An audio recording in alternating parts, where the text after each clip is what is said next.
darkness seems to win. Where are you now when the world is crumbling? Oh, I hear you say, look up, child. Hey, look up, child. Hey.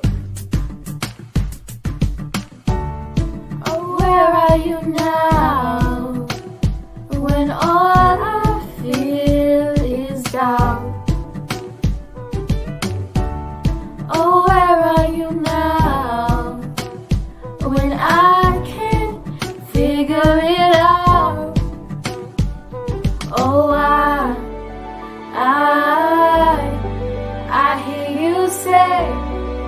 I hear you say, look up, child. Hey, look up, child. Hey, look up, child. Hey, look up, child. Hey. You're not threatened by the war, you're not shaken by the storm. I know you're in control. Even in our suffering, even when it can't be seen, I know you're in control. Oh, I hear you say, look up, child. Hey, look up, child. Hey, look up, child. By the roar, you're not shaken by the storm, child. You're in control. Look up, child. I'm suffering, even when you can't be seen, child. You're in control. Look up, child. By the war, you're not shaken by the storm. I know you're in control. Look up, child. Even in our suffering, even when it can't be seen, I know you're in control. Look up.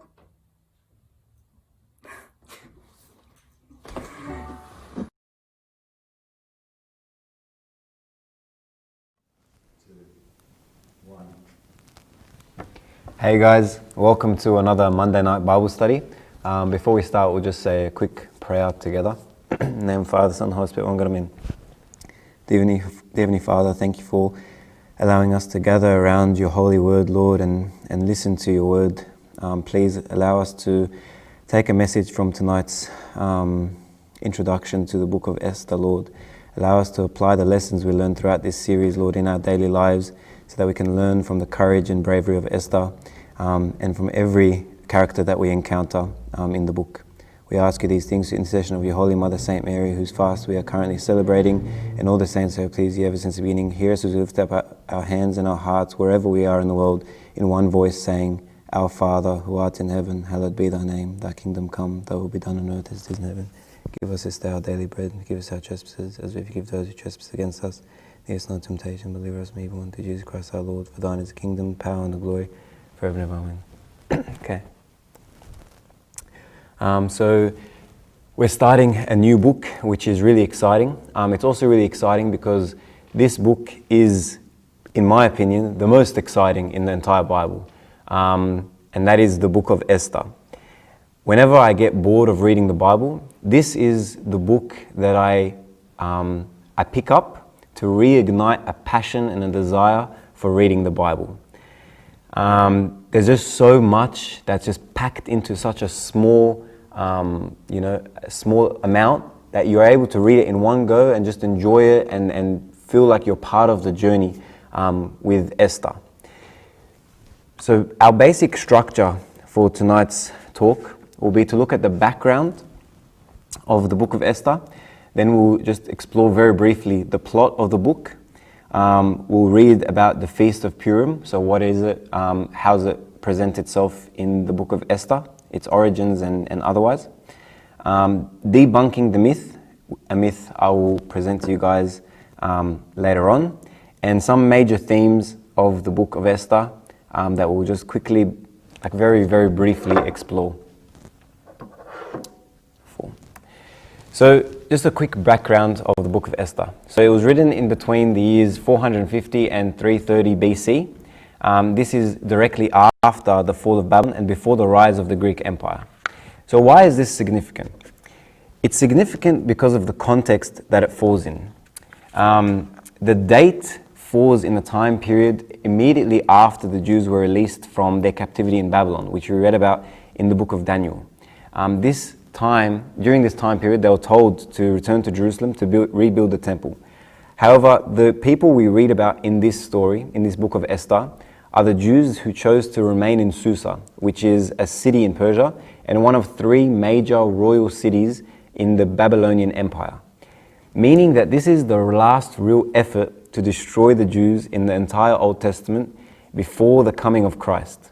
Because we know that there is this 400-year intertestamental gap where we hear close to nothing. There is this silence that sort of precedes the coming of Christ, who comes with his final redemptive act, his final act to redeem the Jews. And this silence is also foreshadowed in the book. The author of the book is believed to have been Mordecai. The reason for that is because of his knowledge of Persian customs. When you read, you'll notice that there's very detailed explanations of Persian customs, and the setting of the story being in the city of Susa and the absence of any references to conditions or circumstances in the land of Judah.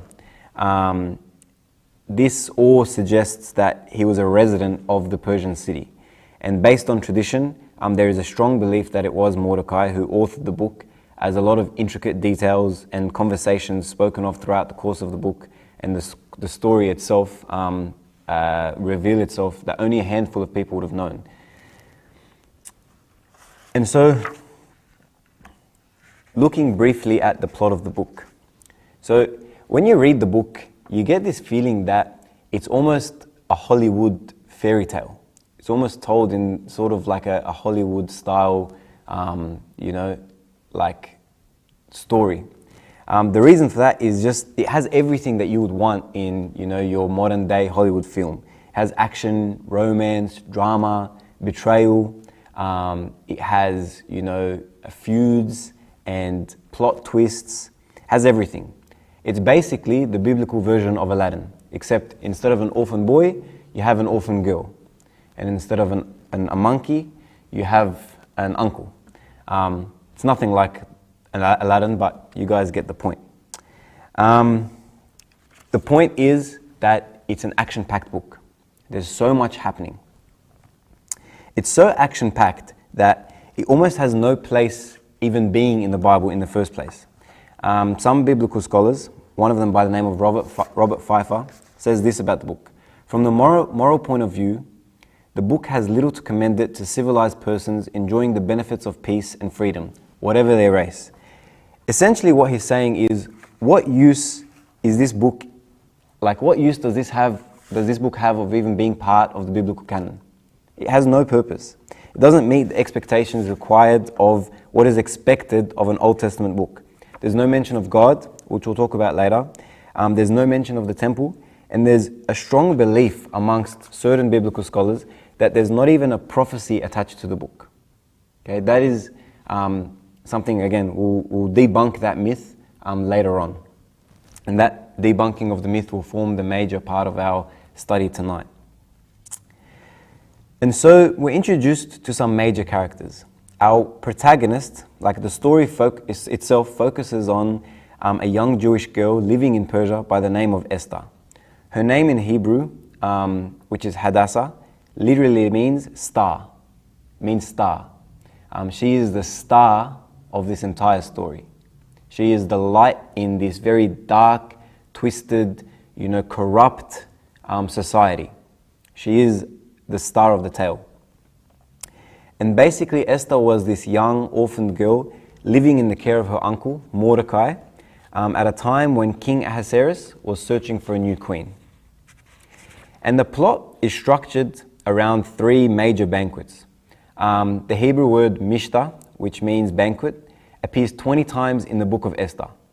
In the rest of the entire Bible combined, it's only used 24 more times. So the author is trying very hard to focus our attention on these banquets as being a significant part of the story. And there are three feasts in particular which make up the structure of this entire book. The first two chapters focus on the feast of Queen Vashti. The next 6 chapters focus on the feasts that Queen Esther prepares for King Ahasuerus and Haman, who is our evil genius, the bad guy of the story. And the last 2 chapters focused on a feast that is known and celebrated to this day as the Feast of Purim. And the book is essentially written for this purpose, to describe the events leading up to the origin of the Feast of Purim. So what is the Feast of Purim? The Feast of Purim celebrates a promise that God had finally delivered on to the Jews. And I use finally in quotation marks because, we'll see. The story of Esther is actually a culmination of a much larger, much longer story that stretches over 1,300 years in the life of Israel. A key to unlocking this story is the identity of Haman, who is described in the book of Esther as an Agagite.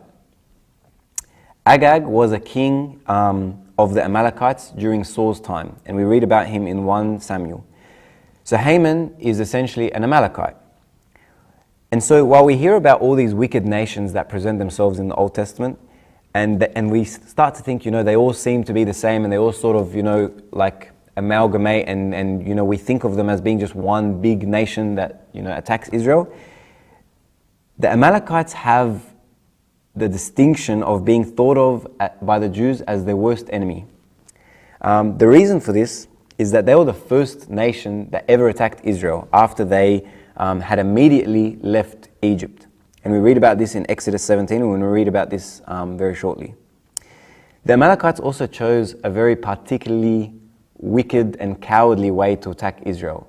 They essentially came from behind them, and they attacked the most vulnerable people amongst the Israelite camp, the elderly and the weak and the frail and the children. And so God, being furious with the Amalekites, singled them out for divine judgment. And so throughout most of the story in the book of Esther, the author very, shrewdly calls to mind the ongoing conflict between Israel and the Amalekites. And this conflict, like we said, began all the way back in Exodus chapter 17. It's an incredible war and an incredible story. And we'll read it very quickly now. It's in Exodus chapter 17, verses 8 to 16. And it says, "Now Amalek came and fought with Israel in Rephidim. And Moses said to Joshua, 'Choose us some men and go out, fight with Amalek. Tomorrow I will stand on the top of the hill with the rod of God in my hand.' So Joshua did as Moses said to him and fought with Amalek. And Moses, Aaron and Hur went up to the top of the hill. And so it was, when Moses held up his hand, that Israel prevailed. And when he let down his hand, Amalek prevailed. But Moses' hands became heavy. So they took a stone and put it under him, and he sat on it. And Aaron and Hur supported his hands, one on one side and the other on the other side. And his hands were steady until the going down of the sun. So Joshua defeated Amalek and his people with the edge of the sword." And there's just an image there of what this would have looked like on the top of the mountain, with Aaron and Hur standing, holding up Moses' arms, outstretched. And it goes on to say, "Then the Lord said to Moses, 'Write this for a memorial in the book and recount it in the hearing of Joshua, that I will utterly blot out the remembrance of Amalek from under heaven.'" God being furious with Amalek, that he will utterly blot out the remembrance of Amalek. He promises he's going to completely destroy them. And Moses built an altar and called its name, "The Lord is my banner," for he said, "Because the Lord has sworn, the Lord will have war with Amalek from generation to generation." And so this conflict continues throughout all of Israel's history. Like I said, we read about it in 1 Samuel, specifically chapter 15, and you can read about it again in 1 Chronicles 4, and throughout the entire Old Testament, up until we read the book of Esther. And so somewhere in between all of this, God makes a promise to the people of Israel. And we find this promise in Deuteronomy 25, verses 17 to 19, where he says to them, "Remember what Amalek did to you on the way as you were coming out of Egypt." So he says, remember. Remember, he told Moses, "I want you to write this as a memorial because I don't want you to forget. I want you to hold me to this promise." Okay? So he reminds them again, there's a promise I made you. Remember what Amalek did to you on the way as you were coming out of Egypt. How he met you on the way and attacked your rear ranks, all the stragglers at your rear, when you were tired and weary, and he did not fear God. Like I said, they came from behind, they attacked him in a cowardly way. They attacked all the vulnerable, the stragglers, the weak, the children, the women, the elderly. And so God makes this promise. "Therefore it shall be, when the Lord your God has given you rest from your enemies all around, in the land which the Lord your God is giving you to possess as an inheritance, that you will blot out the remembrance of Amalek from under heaven.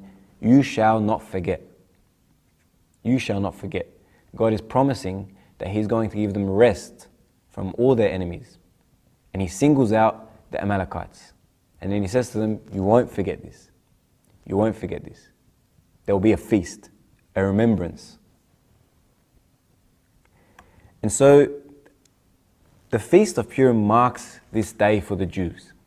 It is celebrated to this day as a reminder that God delivered them from the hand of Haman, who is symbolic of the last enemy, their last enemy, the Israelites' final enemy that they would have to conquer.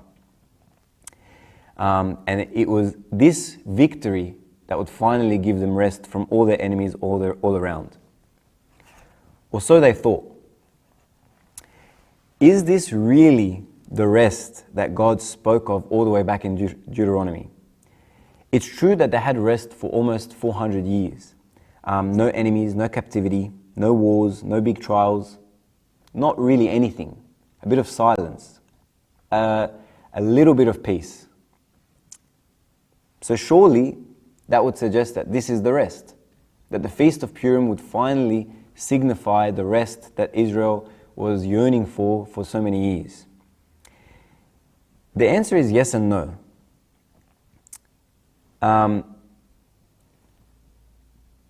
Before I get to that, it's interesting to note, that God specifically reminded them in the book of Deuteronomy, God specifically reminded them of their war with the Amalekites when he told them that he would give them rest. What was so significant about that victory? Okay, and before we talk about that victory, just quickly talking about this myth that exists today amongst certain biblical scholars, that the book of Esther is one of the only Old Testament books that doesn't have any, is the only Old Testament book that doesn't have any prophetic foundations. Doesn't actually tell of any prophecies at all. This is a myth, and we're going to debunk that now. So like I said, consider the reminder that God gives the people of Israel in the book of Deuteronomy. He reminds them of this victory against the Amalekites. And like I asked, what was the significance of this victory? If you remember what we just read, the Israelites only won the battle when Moses had his arms outstretched in a way that would symbolically represent another victory that God would accomplish. And this victory is prophetically spoken of throughout the entire Old Testament. The phrase with a strong hand and with an outstretched arm is mentioned 18 times in the entire Old Testament. And it is mentioned in a way that suggests this is the way that God would deliver his people, and he would deliver them with an outstretched hand, with a strong hand and with an outstretched arm. And it's primarily mentioned in the book of Deuteronomy.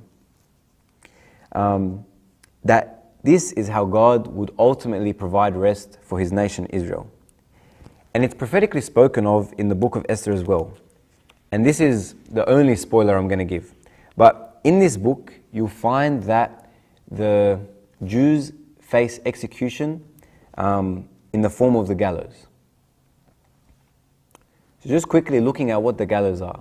So if we look at a definition of what gallows look like, it says a gallows or a scaffold is a frame, typically wooden, from which objects can be hung or weighed. Gallows were thus widely used for public weighing, scales for large objects such as sacks of grain or mineral, usually positioned in markets or toll gates. Okay? And when it comes to hanging people by the gallows, because essentially what it was for was not for hanging people. That wasn't its primary purpose. Its primary purpose was to weigh things. Its primary purpose was a scale. But when it came to hanging people, here is what it says. Occasionally, improvised gallows were used, usually hanging the condemned from a tree. From a tree. And so if we go back to the book of Deuteronomy, which is our focal point in debunking this entire myth, we read in Deuteronomy chapter 21, verse 23, if a man has committed a sin deserving of death, and he is put to death, and you hang him on a tree, his body shall not remain overnight on the tree, but you shall bury him that day, so that you do not defile the land which the Lord your God is giving you as an inheritance, for he who is hanged is accursed of God. And then St. Paul in Galatians 3, verse 13 writes, Christ has redeemed us from the curse of the law, having become a curse for us, for it is written, cursed is everyone who hangs on a tree. So this book speaks of the origin of the Feast of Purim, the time that the Jews were finally delivered of their enemies, when God finally came good on his promise to give them rest from the enemies all around. But what they didn't realize was that this feast itself was a prophecy of the ultimate deliverance that was still to come. And that is our concluding statement to debunk the myth that the book of Esther holds no prophetic value, holds no prophetic foundation, that the feast itself is a prophecy. It's a prophecy of the time when God would finally come and grant us rest through the true enemy. The book of Esther is the final prophecy of the salvation to come, and it's the clearest one. It's the clearest. It's a reminder of this war, this ongoing war with the Amalekites, where God delivered them through the outstretched hands of Moses and then promised he would give them rest, and came true, came good on his promise when he came with a strong hand and stretched out his arms on the cross to give us rest from the last enemy, the real last enemy, which is death. And the lesson that we obtain from this promise is the final words that he says to Moses in Deuteronomy 25. At the end of that promise, you shall not forget. It is our responsibility never to forget the value that this promise holds in our lives.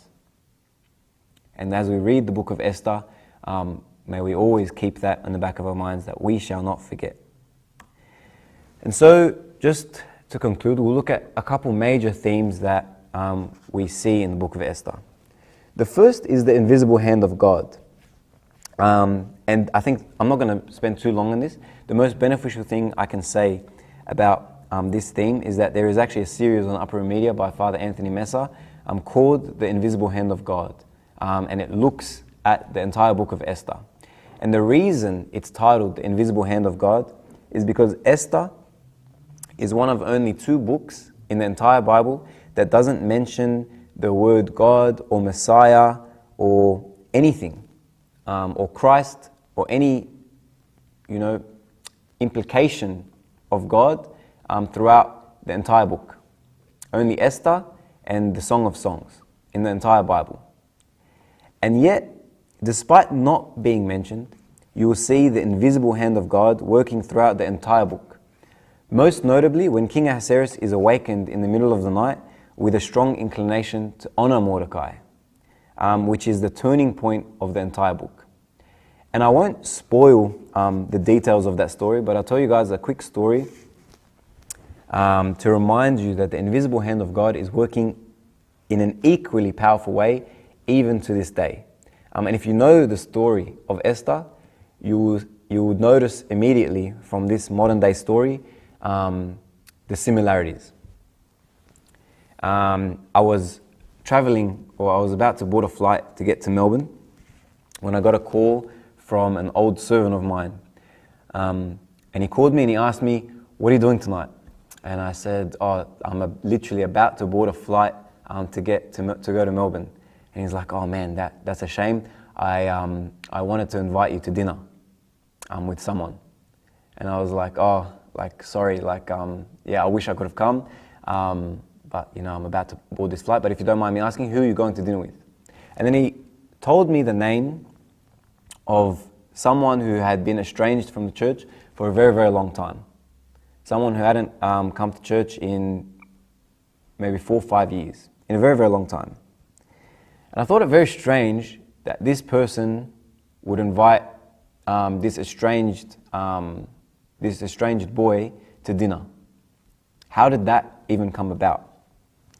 And so when I got back from Melbourne, I called him and I asked him how the dinner was. And then I asked him, how did this come about? How did you get in touch with this guy in the first place? And he said, it's actually a funny story. The week before was Passion Week. And on Wednesday night of Passion Week, he woke up after having a dream about this boy. And he couldn't get him out of his mind, but he couldn't remember his name. So he wakes up his wife, and then he describes the features of this boy to his wife, and he asks her, do you remember his name? And she says, no, I don't remember his name. And so he says, okay, so he can't get to sleep, he's frustrated. He goes to his laptop, he opens up his laptop, looks for his old Sunday school lists, and finds the name of this boy, but there's no number attached. And he's again annoyed that he can't get in touch. There's no way of getting in touch with him.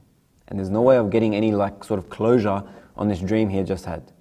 But he thought nothing of it, and he went to sleep. The next day, he attends the Pascha at night, the Thursday night Pascha. He enters the church, and sure enough, the first person he sees as he walks in is this boy. A boy who had been estranged from the church for so many years, and he is the first person that he sees as he walks into the church. And immediately, seeing this as a sign from God, he asks him out to dinner, and hence the phone call I received that night as I was boarding the plane.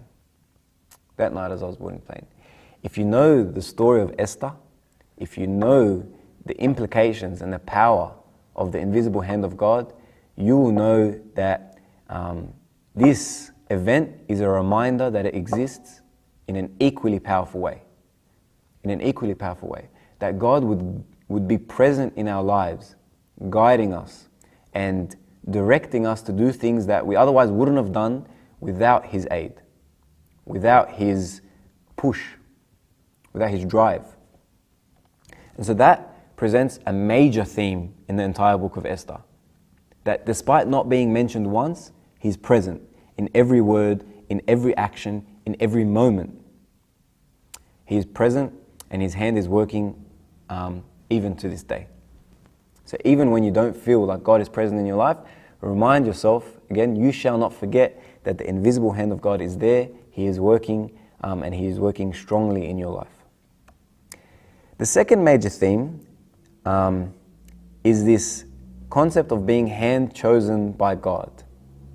There's this gnawing feeling throughout the book of Esther that Esther seems to be in the right place at the right time. You can't shake it. You can't shake the feeling that, if you were there at the time, you might consider the whole thing, the whole circumstance, a mere coincidence. Okay? And just when you begin to think it, Mordecai, her uncle, who is also the secret hero of this story, or equal hero with Esther, speaks it. He says in Esther 4, verses 14 to 15, and perhaps, in my opinion, one of the most beautiful verses in the entire Old Testament, he says, "For if you remain completely silent at this time," speaking of the time when Haman had threatened to execute the Jews, and the Jews were being punished by death on the gallows. He says, "For if you remain completely silent at this time, relief and deliverance will arise for the Jews from another place. But you and your father's house will perish." So he's saying, even if you choose to remain silent, we're still going to be delivered. Don't, doubt Mordecai's faith. He knew they're going to be delivered. One way or another, God is going to deliver them. Because he knew the invisible hand of God is working. Even when there's darkness, even when there's, suffering, even when, everything seems to be falling apart, God is working and He's going to deliver them. But then he says to her, Yet who knows whether you have come to the kingdom for such a time as this? Who knows whether you have come to the kingdom for such a time as this? Essentially what he's saying is, why can't it be you? Why can't it be you? If it's not you, it's going to be someone else. God will choose someone else. But why can't it be you who was hand chosen by God for this particular task? And it allows us the opportunity to consider some of the other biblical stories, and imagine some of the other biblical stories had certain people rejected the notion that they could really have been hand chosen by God. Consider Moses. Imagine Moses had said no. Would God then have abandoned the Israelites? Would God then have gone to the Israelites and said, sorry guys, I tried. I asked Moses, but apparently he's got some stutter. He can't do it. You guys are on your own. I can't help you. Would God have abandoned the Israelites? No. But Moses was hand chosen for that task. And after a bit of convincing, he accepted the responsibility. And again, it's very fitting to discuss this theme as we celebrate the fast of Saint Mary, who was also hand chosen by God. If Mary had said no, would God have abandoned Operation Salvation? Would God have said, okay, I tried, she said no, what can I do? I can't do anything. No, he would have found someone else. But Saint Mary accepted that she was hand chosen by God for that responsibility. And so the question for each of us, each of you and me and all of us tonight is, why can't it be you? Why can't it be you who is hand chosen by God? Why can't it be you to go and serve the people at your workplace? Why can't it be you to lead a service that you've been asked to take responsibility for? Why can't it be you to give a lesson that you feel unqualified to give? God himself is the God of the unqualified. He qualifies us the moment he invites us to serve him. There's a really beautiful story that Father David from Brisbane once told us. He tells us sort of like, it's not really a story, it's sort of one of his imaginations. He says sometimes he imagines sitting in his office and then God knocks on his door and walks into his office and sits down just to have a conversation about, service and his mission.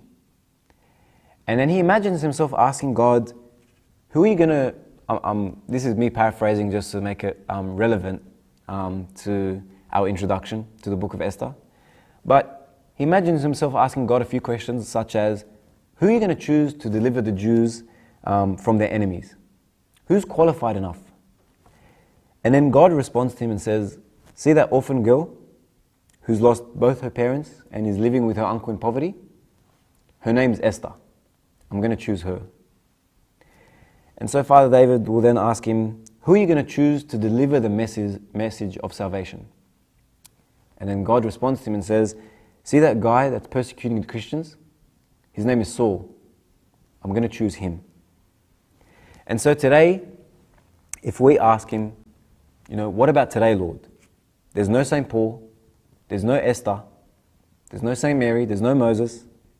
Who are you going to choose today to deliver your message?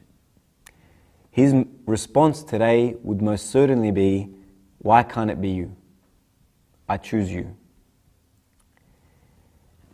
And there's this beautiful quote by Mother Teresa that we'll just conclude with, where she essentially says, the world is saying, I looked for one that would comfort me and I found none.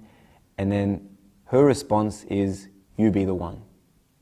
God's response to us today is, you be the one. If I ask you today, why can't it be you? The answer should be, it can be.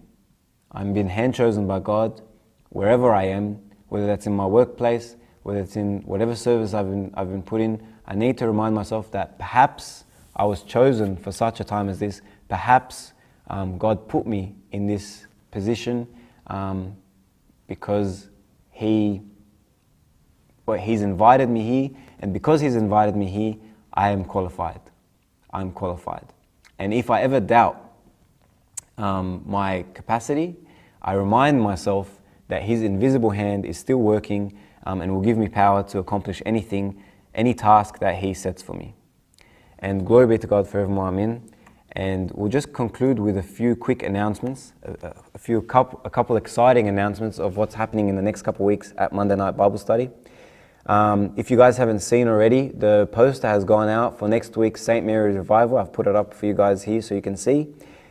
It'll be 5 nights, 5 incredible talks. Every single night starting at 7:30 p.m. We'll start with prayer and hymns, and then we'll have a talk. Final night next week, we will begin with Vespers and hymns, have a talk with our priests. We'll have a priest panel, and then we'll conclude in true Monday night Bible study fashion with a Kahoot quiz and a very exciting prize. And then following that, there will be a midnight liturgy. This is open for everyone. The church will be open for anyone who wants to attend. You do not need to register. Perhaps there might be a registration for the Friday night, but just stay tuned for that. We'll let you guys know.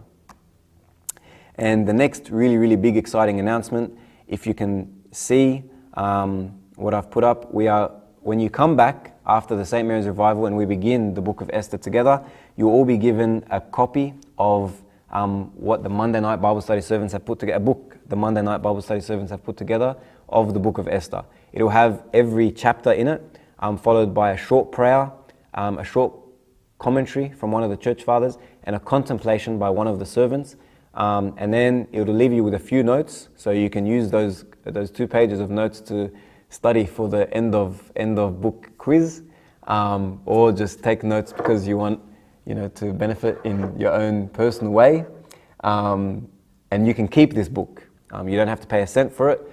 It is a gift from the Monday Night Bible Study servants team to you guys. So after the St. Mary's Revival, when we return to church, which we'll return to church. The church will be open for Esther chapter 1, which will start with Mandy Bokta. You will receive this book as you enter to keep and to cherish as a reminder of Monday Night Bible Studies. And we hope to see you guys then and next week. And happy feast or happy fast of St. Mary's. Good night.